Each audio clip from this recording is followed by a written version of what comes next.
Hi வணக்கம். இன்றைக்கி நம்ம எங்கே போகிறோம்னா படம் பார்க்க. அதுவும் சாதாரண படம் இல்லைங்க, வெறித்தனமான படம். நாங்கள் ஒரு ஆளுக்கு 100 தான் ஒரு டிக்கெட் இருக்குன்னு வச்சு வந்தா அவன் 150 ரூபான்ட்டாவே.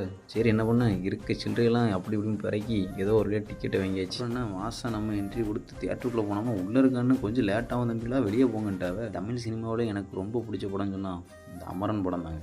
உண்மையிலே வேற லெவலில் இருந்து நம்ம சிவகார்த்திகேயன் கண்டிப்பாக பாராட்டி ஆகணுங்க. ஏன்னா அந்த அளவுக்கு நடிச்சிருக்காரு. ஆனால் அடுத்து வர என்ட்ரி தான் மாஸ்.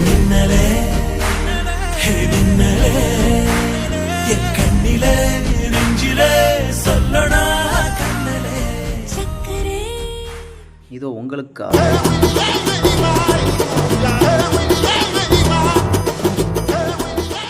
சின்ன வயசுல எல்லாரும் ஏபிசிடி சொல்லி கொடுப்பாரு. ஆனால் நம்மளால் அச்சமில்லைன்னு சொல்லி வீரத்தை விதைச்சிட்டு இருக்காருங்க. அடுத்து வரக்கூடிய சீன்லாம் ரொம்பவுமே கஷ்டமாக இருந்துச்சுங்க. நான் எனக்கு மட்டும் தான் கண்ணு கலங்க பார்த்தா எல்லாருக்குமே கண்ணு கலங்க ஆரம்பிச்சிட்டு. இது வெறும் படம் இல்லைங்க, இது உண்மை சம்பவம். நம்ம இந்திய தேசத்துக்காக ஒருத்தர் உயிர் கொடுத்த ரியல் ஹீரோ தான்.